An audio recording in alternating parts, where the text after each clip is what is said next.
The first time I realized my own neighborhood could turn against me, I was sitting in my truck before dawn, engine idling, watching snow fall so hard it erased the road in front of my headlights.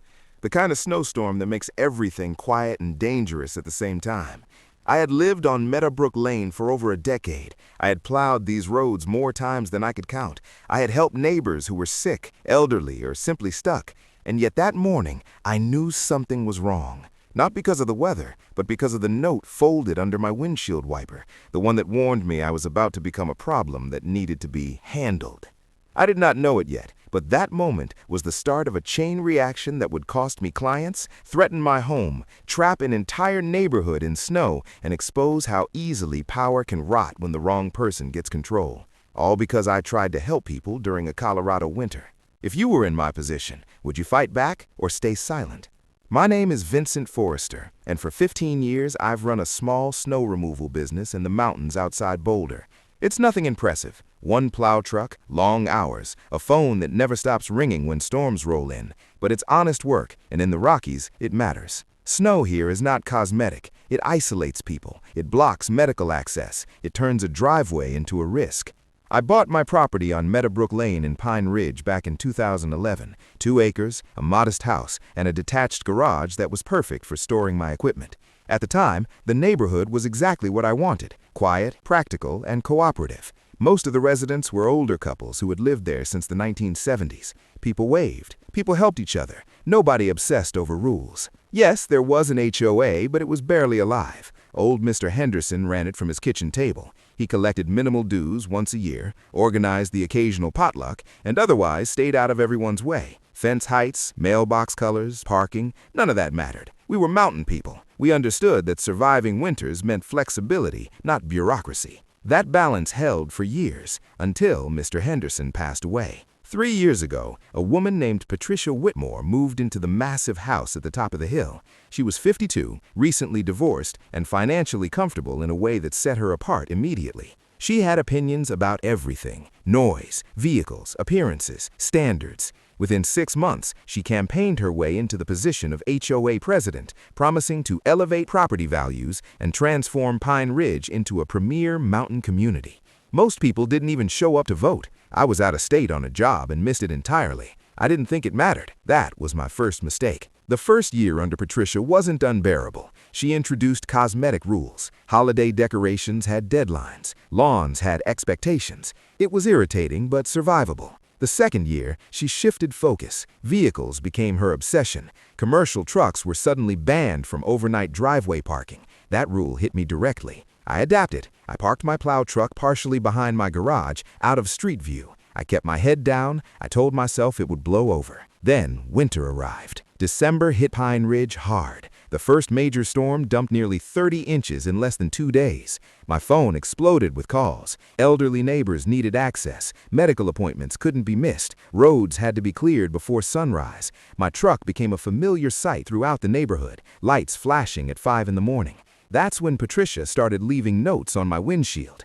The first was polite enough to ignore. The second mentioned fines and legal action. And by the third, I understood something fundamental had changed. Helping my neighbors was no longer just frowned upon. It was being framed as a violation. I decided to attend the next HOA meeting. That decision would put me directly in Patricia's crosshairs and start a conflict that neither of us could walk away from cleanly.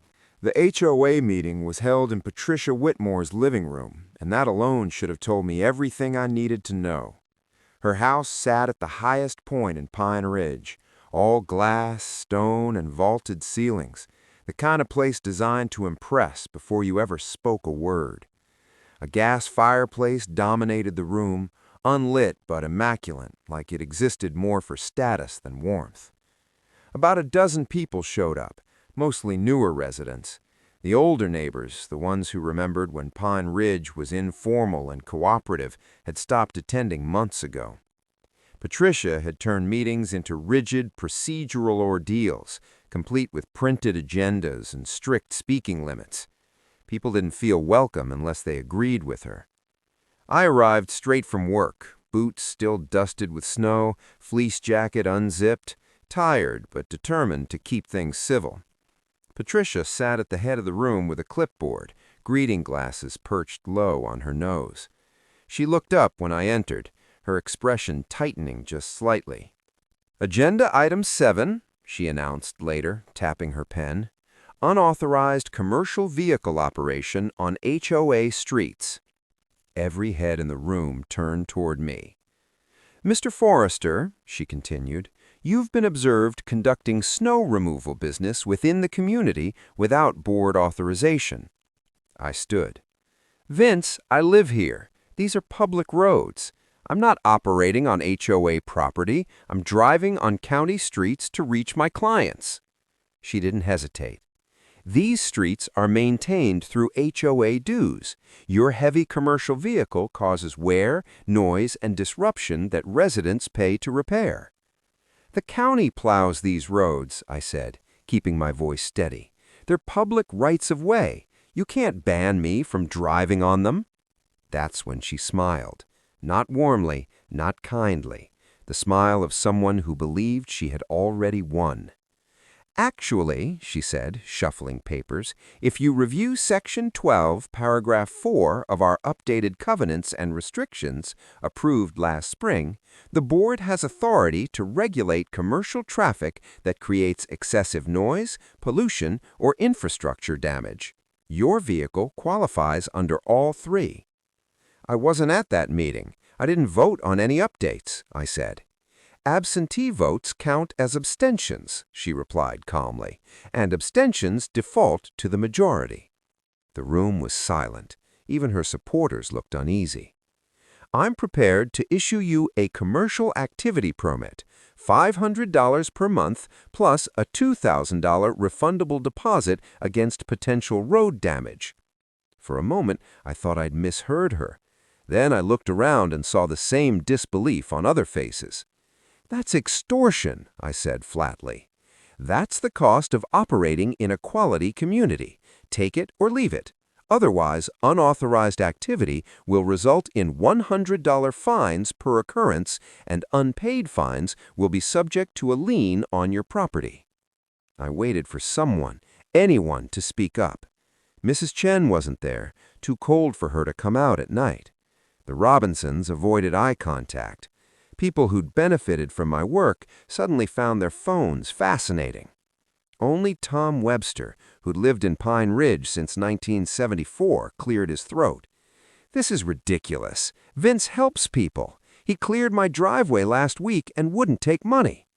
"That's very charitable," she said dismissively, "but rules apply to everyone equally." I left without another word.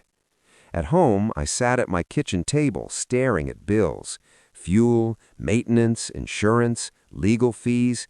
My margins were already thin. An extra $6,000 a year would destroy my business. The next morning, snow fell again. I woke at 4:30 like always, started the truck, and headed toward Mrs. Chen's house. I was halfway there when I saw Patricia's Mercedes parked sideways across the street, hazard lights flashing. She stood in the road, filming me with her phone. "You're blocking traffic," I called. "And you're violating HOA regulations. You're being fined." "Mrs. Chen needs her driveway cleared. She has a medical appointment." "She can hire someone else or submit a hardship exemption form. The board will review it in March." "It's January," I said. "Yes, it is." I sat there gripping the steering wheel, every instinct screaming to push past her. But I'd seen what HOA fines could do. I reversed and went home. By the end of that week, I'd lost 6 clients. Rumors spread fast. Some people thought I'd been arrested. Patricia's version was that the HOA had shut down illegal activity. And then the storms kept coming. By the second week of January, Pine Ridge felt different. Quieter, but not in a peaceful way. The kind of quiet that comes from people being stuck inside, watching snow pile up and realizing there's nothing they can do about it. I focused on clients outside the HOA boundary, telling myself I had made the only rational choice available. Patricia had drawn a line. Crossing it meant fines, legal fees, and potentially losing my home. Still, the phone calls didn't stop. Mrs. Chen called first, her voice shaky, apologizing for even bothering me. The Robinsons followed, suddenly urgent now that the storm had worsened. 3 more households from Meadowbrook and Pine Ridge Court called before noon. Each conversation ended the same way. I explained that I could meet them at the main road outside HOA territory and clear from there if possible. I could not drive my truck through the neighborhood. Most understood.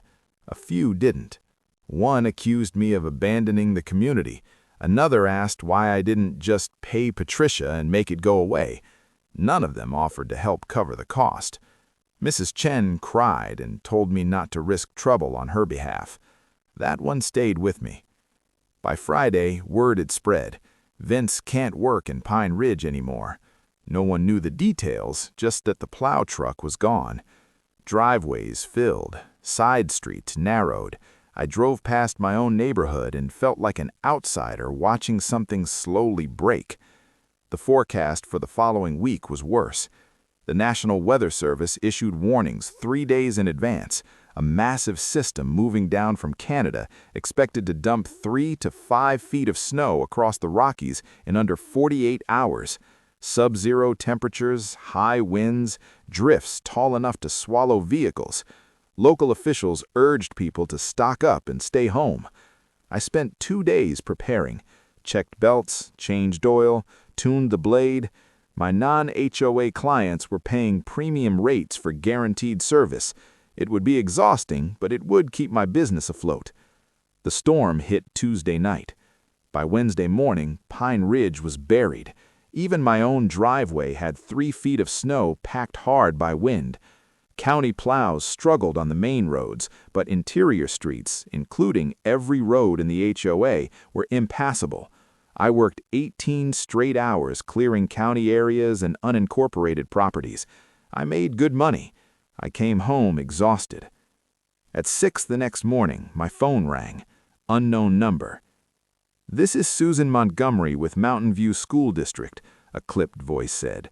"Our bus driver can't access Meadowbrook Lane or the interior roads in Pine Ridge. The snow hasn't been cleared. We have 18 students stranded." "The county handles plowing," I said carefully. "The county only plows primary routes," she replied. "Our contract states the HOA maintains interior access. Our records list you as the primary snow contractor." "That was before the HOA banned my truck," I said. "You need to call Patricia Whitmore." A pause.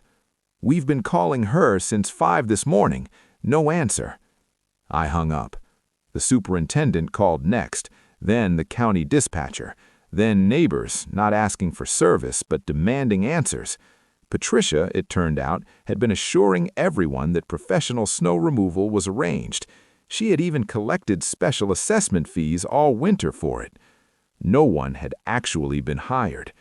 By noon, panic had set in. Mail couldn't get through. Medical deliveries were stalled. Tom Webster called, his voice tight. "Tom, people are running out of medication. There's an elderly woman on oxygen. Emergency services can't reach her." "I can't help. Patricia will find me into bankruptcy." "This isn't about her anymore," Tom said quietly. "It's about the people." I spent an hour pacing my house, arguing with myself. I hadn't caused this. Patricia had. But doing nothing meant real harm. Eventually, I grabbed my keys. Meadowbrook Lane looked like another planet. Drifts rose in waves. I pushed through slowly, blade down, lights spinning. It took 3 passes to clear a bus-wide path. People came out to wave. Some tried to hand me cash. I refused. I was almost done when Patricia's Mercedes appeared behind me, horn blaring. She filmed me again, shouting about violations, fines, trespassing. I ignored her until she called the police. The sheriff's deputy arrived 40 minutes later, looked around and sighed. "I can't enforce HOA rules," he told her. "This is civil, and these roads aren't private the way you think." He thanked me quietly and left. Patricia stood by her mailbox, stunned. The streets were passable again. The bus ran. Medication arrived. Life resumed. Then the certified letters started coming. Fines, late fees, lien notices. I contacted a lawyer and learned the worst possible truth. Even when an HOA is wrong, fighting it is expensive, and until a judge says otherwise, their penalties stand. I was trapped, and Patricia knew it. February arrived with no apology, no explanation, and no relief. Just more snow and more letters stamped certified mail. Every envelope carried the same quiet threat: pay, comply, or lose your home. Patricia's fines stacked neatly on my kitchen counter, each one itemized down to the street name and time of day, as if efficiency made the abuse respectable. I stopped plowing inside Pine Ridge completely. Even when storms hit, even when neighbors begged, I could not afford another violation. Patricia had made sure of that. The consequences were immediate and brutal. The school district suspended the Pine Ridge bus route altogether. Parents were instructed to drive their children to the main road, nearly half a mile away, or keep them home on snow days. Medical delivery companies began flagging Pine Ridge addresses as weather-restricted. Ambulance response times were no longer guaranteed. The fire department mailed a formal notice warning residents that emergency access during winter storms could not be assured. Property values dipped almost overnight. 2 houses went on the market in March. Neither received a single offer. Still, Patricia remained publicly confident. At HOA meetings, she insisted everything was under control, blaming the county, the weather, and even the residents themselves for failing to adapt to mountain living. She continued collecting the monthly snow removal assessment, $60 per household, assuring everyone that professional services were on retainer. No one had seen a plow. The breaking point came in early April. A late-season storm dumped 18 inches just before Easter weekend. Roads vanished again. Driveways collapsed inward, and Patricia was nowhere to be found. Tom Webster discovered why. "She's in Cabo," he told me over the phone, disbelief thick in his voice, posting beach photos, margaritas, sunsets. That was when the questions finally changed. Not why isn't Vince plowing, but where is our money going? At the April HOA meeting, Tom formally requested a financial review. Patricia refused. She claimed the board had already approved all expenditures and accused residents of undermining leadership. When pressed, she adjourned the meeting early and left. 3 days later, Tom delivered a petition signed by 35 of the 43 households demanding a full audit. Under Colorado law, she couldn't refuse. She scheduled a special meeting for April 28th and promised to bring the records. She didn't show up. Instead, 40 residents crammed into Tom's living room, angry and tired and finally unified. Phone calls to Patricia went unanswered. Her house was dark. Her car was gone. The police report was filed the next morning. The truth unraveled fast. Bank records showed the HOA accounts nearly empty, roughly $47,000 missing. Snow removal fees were only part of it. Landscaping invoices from companies that didn't exist. Legal fees paid to firms that had never heard of Pine Ridge. Maintenance contracts for work never performed. Patricia had been siphoning money for 2 years. The sheriff's department tracked her to Phoenix. She had rented a condo under her maiden name. She was arrested 3 weeks later and extradited back to Colorado to face felony theft and fraud charges. I testified at the preliminary hearing. I explained the fines, the lien, the threats, and the emergencies she'd ignored. Her attorney tried to frame it as a civil HOA dispute. The judge disagreed. The trial ended in September. Guilty on all counts. 6 years in state prison. Restitution ordered. A permanent ban from serving on any HOA board in Colorado. The HOA dissolved shortly after. No one wanted to touch it again. The streets reverted to county maintenance. It wasn't perfect, but it was honest. My lien was removed. My business recovered. Mrs. Chen cried when I cleared her driveway again that first snowfall. Tom hosted a barbecue that summer. No HOA, no agenda, just neighbors. 2 years later, I ran into Patricia in a coffee shop in Boulder. She looked smaller, older. She apologized, said she'd been trying to control everything because her life felt out of control. I accepted the apology without forgiving the damage, because the lesson wasn't about revenge. It was about what happens when people confuse authority with entitlement, and what happens when a community finally refuses to be silent. And I still wonder sometimes, if I had paid her fees and kept my head down, how long would it have taken before she destroyed everything anyway? The weeks after Patricia's arrest felt unreal, like Pine Ridge was holding its breath, waiting for the ground to settle after an avalanche. On paper, the immediate crisis was over. The streets were plowed again, sporadically, by the county, but the emotional damage lingered. Trust does not snap back into place just because the person abusing it is gone. What surprised me most was how quiet everything became. No notes on windshields, no certified letters, no threats buried in legal language. For the first time in months, my mailbox contained nothing more than bills and grocery flyers. The absence of fear was almost disorienting, but the fallout was far from finished. Patricia's lawyer filed motions arguing that many of the HOA fines, including mine, were legitimate regulatory actions unrelated to the criminal charges. In other words, even if she had stolen money, the penalties she imposed could still stand. The lien on my property had been paused, not erased. I still woke up every morning wondering if the other shoe was going to drop. The district attorney's office called me in late May. They wanted a detailed accounting of how Patricia's actions had affected my business. Lost clients, lost income, legal costs, hours spent dealing with threats instead of working. I spent 2 nights reconstructing spreadsheets from bank statements and old invoices, trying to put numbers to stress. It felt clinical, almost insulting, but it mattered. At the same time, the neighborhood itself was unraveling old assumptions. People who had once defended Patricia started avoiding eye contact. Others overcorrected, apologizing too often, trying to make up for their silence. The hardest conversations were with the parents. One afternoon, a woman I barely knew knocked on my door with her teenage son standing behind her.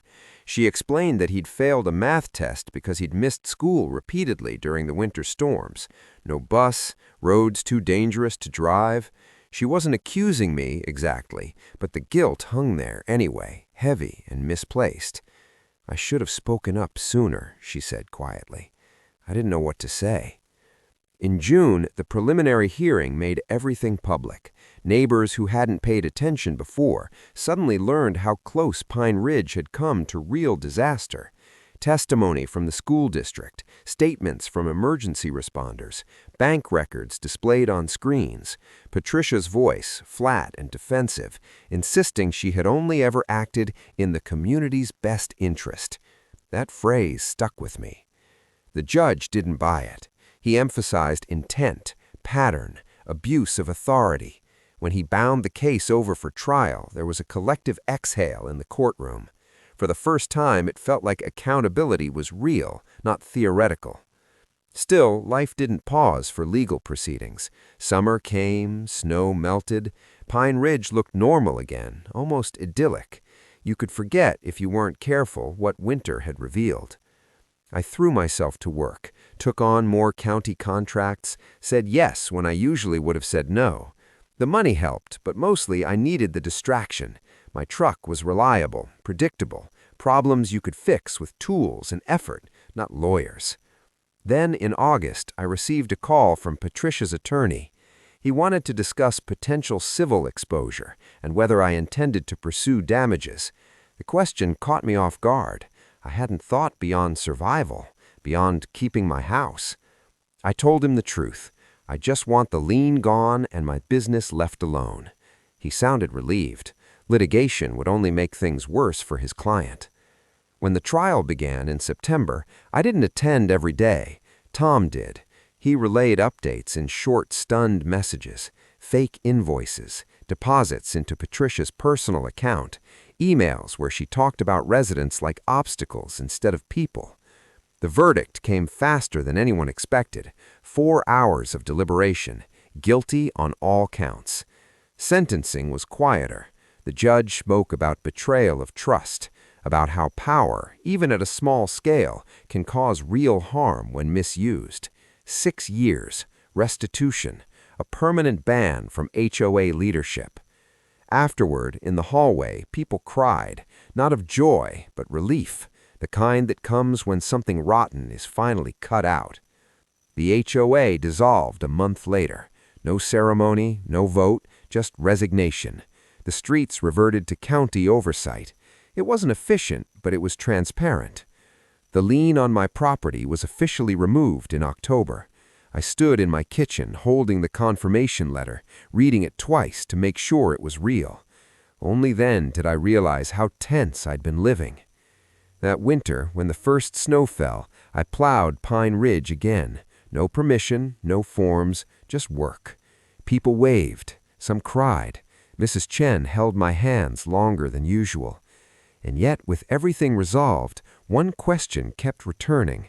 How close had we come to letting a bad system ruin a good place simply because it was easier to comply than confront? By the time winter returned, Pine Ridge had technically moved on, but emotionally it was still bruised. The HOA was gone, yet the habits it had created lingered. People hesitated before making decisions, still half expecting a warning letter or a fine. Control has a way of embedding itself long after the controller is removed. I felt it too. The first big storm of November hit overnight, a clean, heavy snowfall that usually would have had me out the door without thinking. Instead, I paused, sat at the edge of my bed listening to the wind, waiting for the anxiety that had ruled the previous winter to rise again. It didn't. I went to work. Clearing Pine Ridge again felt strangely ceremonial, not because it was dramatic, but because it was normal. No filming phones, no confrontation, no threats. Just neighbors stepping outside with coffee mugs, waving, calling my name. A few insisted on paying, even when I told them not to worry about it yet. They wanted to prove something, to me and to themselves. Still, not everyone was comfortable. One afternoon, Tom Webster and I stood at the edge of Meadowbrook Lane watching county plows crawl past. "You know," he said, "half the people here never wanted an HOA in the first place. They just didn't want conflict." That hit harder than it should have. Avoiding conflict is how Patricia got power. People assumed someone else would push back. Someone else would read the fine print.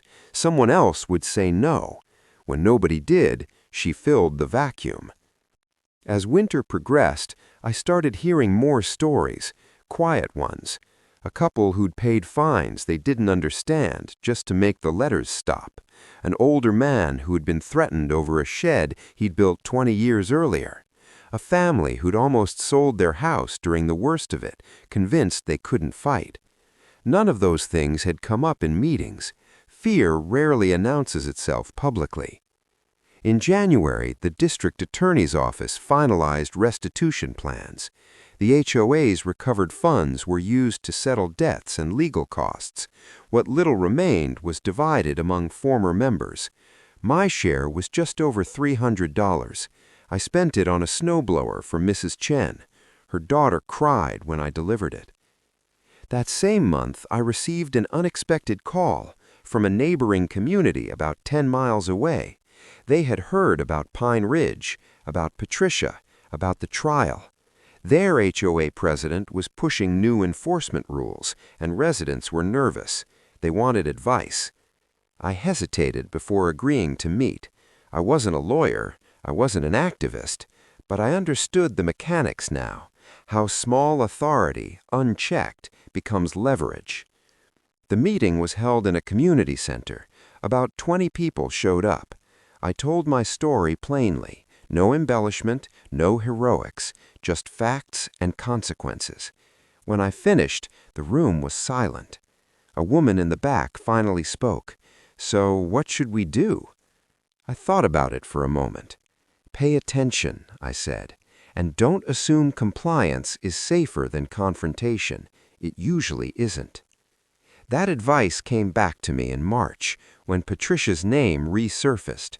She'd taken a plea deal that reduced her sentence for good behavior, parole eligibility after 4 years. Some people were angry, others were indifferent. I felt mostly tired. Justice had already done what it could. 2 years later, I ran into her in Boulder. She looked diminished, older than her age, working retail. She apologized without warmth. Closure doesn't always feel satisfying. Sometimes it just feels finished. Back in Pine Ridge, life stabilized. New families moved in. Kids played in the streets again.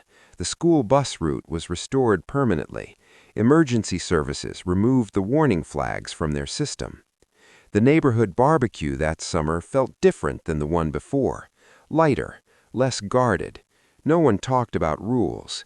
People talked about weather, work, kids, plans, normal things. Watching that, I realized something uncomfortable. Patricia hadn't been the only problem. She was the symptom. The real issue had been silence, the willingness to trade autonomy for the illusion of order. Winter after winter, I kept plowing. My business grew. I hired help, expanded routes, but Pine Ridge remained personal. I knew every turn, every driveway that iced over faster than the rest. When storms came, I didn't wait for permission. I waited for need.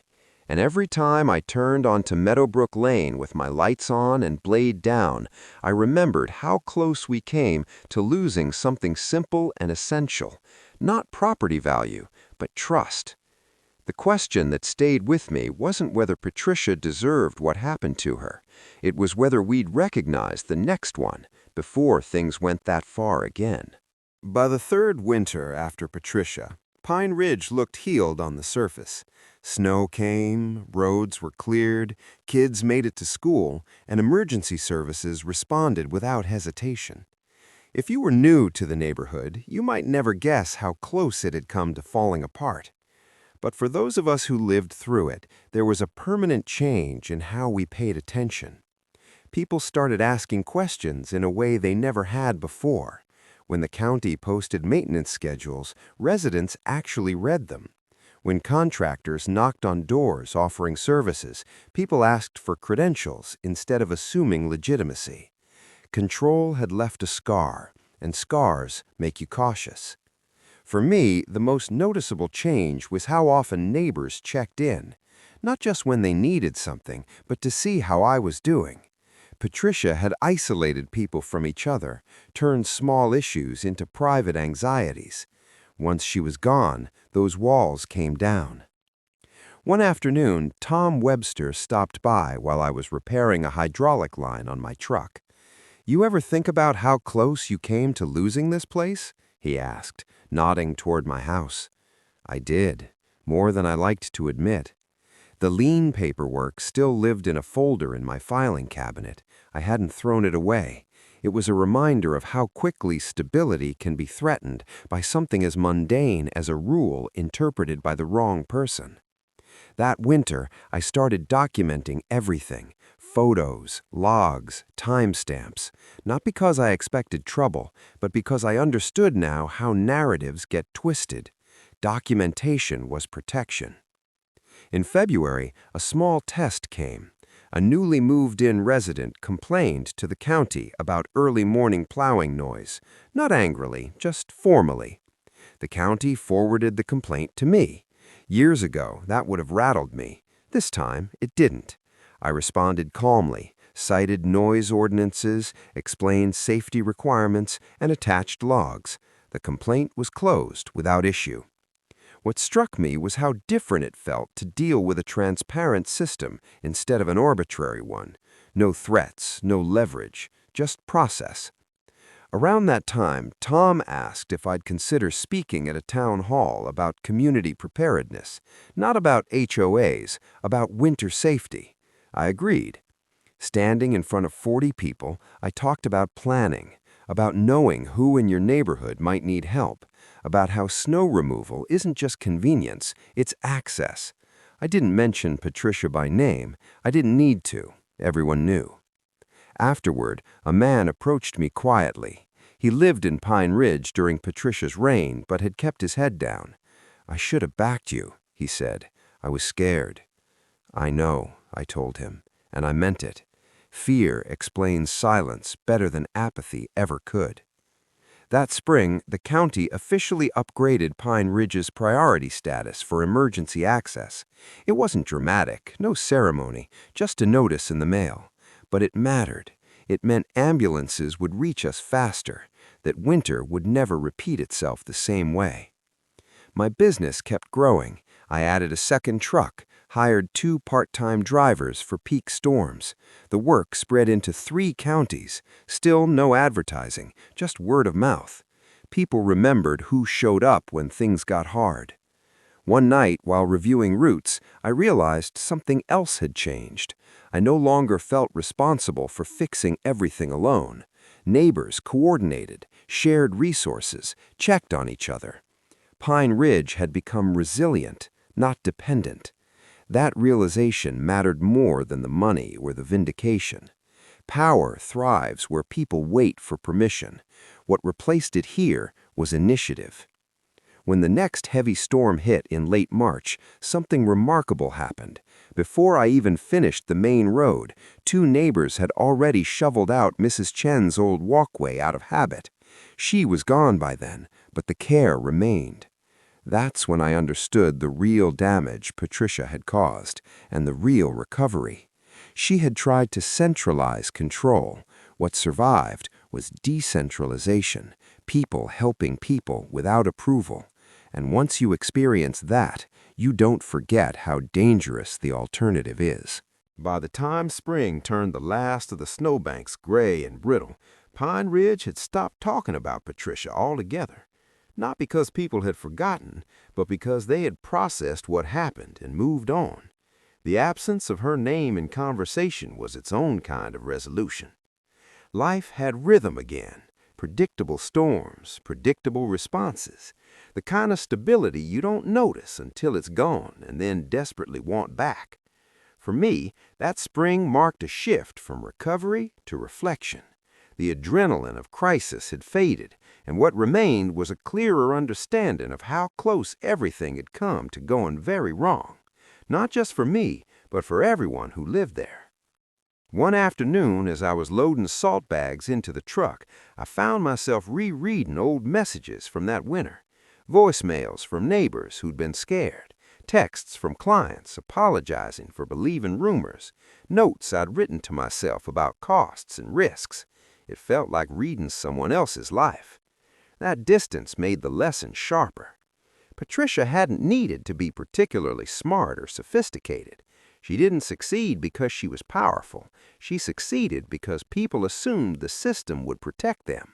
They believed rules were neutral, that authority was automatically legitimate. By the time reality caught up, the damage was already done. That realization followed me into a conversation with a county official later that month. We were discussing a small contract extension when he mentioned how often disputes like mine came up. "Most people pay," he said, "even when it doesn't make sense. Fighting feels riskier than compliance." I knew exactly what he meant. In June, Tom organized another neighborhood gathering, smaller than the first, quieter. No speeches, no jokes about leadership, just food and conversation. I watched kids riding bikes where snowdrifts had stood months earlier and felt something settle in my chest. This was what nearly got lost. Around that time, I received an unexpected letter from a law firm in Phoenix. Patricia had formally apologized in writing as part of a restorative justice recommendation attached to her parole review. The letter wasn't defensive, it wasn't self-pitying, it acknowledged harm without qualification. I didn't respond, not out of spite, but because some chapters don't need dialogue to close. That summer, Pine Ridge welcomed several new families. They'd heard about the dissolved HOA before buying and saw it as a benefit, not a risk. No arbitrary fines, no surprise rules, just county law and neighborly expectation. Property values stabilized, then quietly rose. The irony wasn't lost on anyone. In August, the school district invited me to speak briefly at a transportation planning meeting. They wanted to highlight how critical reliable access was in mountain communities. I talked about snow, about routes, about coordination. I didn't talk about power or abuse. I didn't have to. The example spoke for itself. Driving home afterward, I realized something else. Patricia's greatest mistake hadn't been stealing money. It had been misunderstanding what people value. She thought control created order. She thought enforcement created safety. What actually kept Pine Ridge functioning was trust. By fall, my second truck was running full schedules. My part-time drivers had become permanent. We'd expanded enough that I had to turn down work. For the first time in years, growth felt healthy instead of reactive. Sometimes, late at night, I still thought about that first note on my windshield, how small it seemed, how easy it would have been to dismiss the warning signs completely. That's the danger. Abuse of authority rarely announces itself loudly. It starts politely, reasonably, with paperwork and standards. The difference now was that Pine Ridge would notice, and if someone tried again, tried to impose control without accountability, I knew something else had changed too.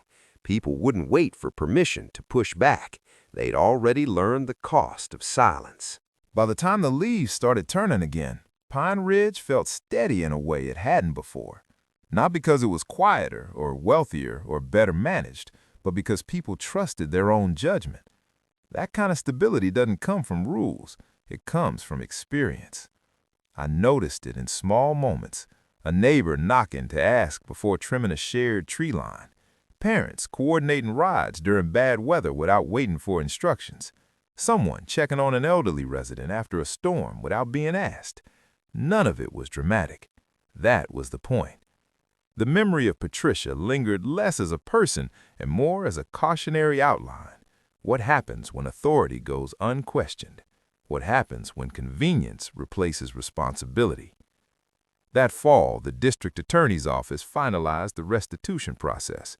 The HOA accounts were officially closed. Remaining funds were distributed.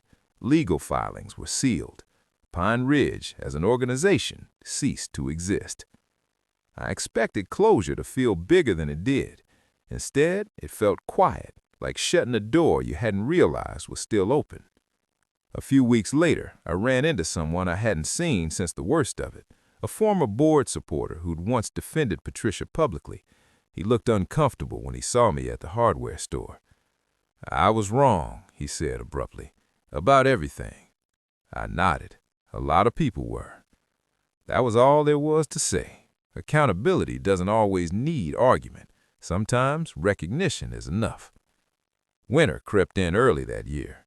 The first real storm hit in late October, dumping heavy, wet snow that snapped branches and clogged drains.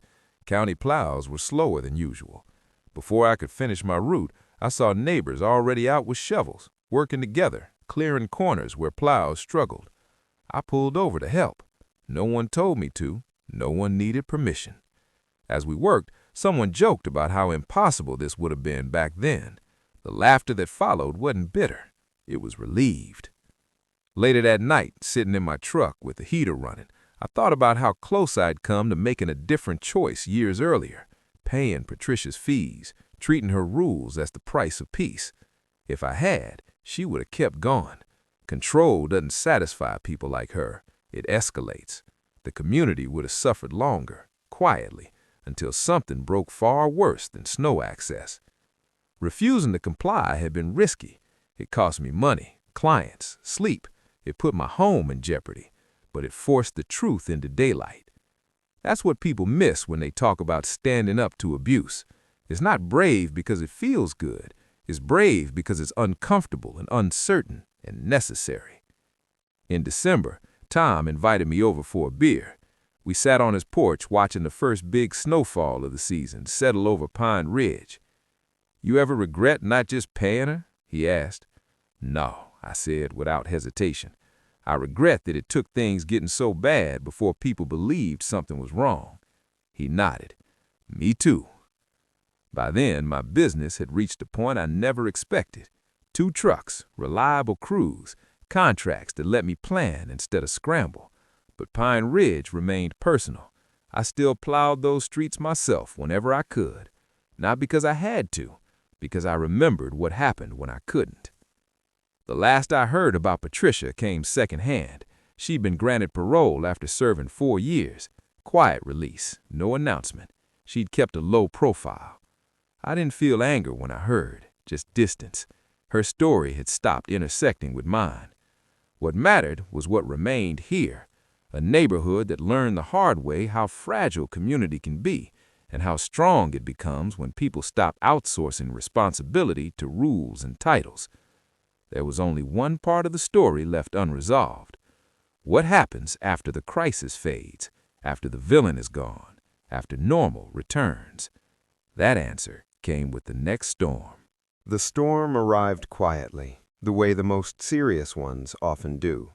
No dramatic warnings, no frantic forecasts, just steady snow starting after midnight and building layer by layer until the world outside softened into white and silence. I was up at 4:30, same as always. Coffee, boots, keys.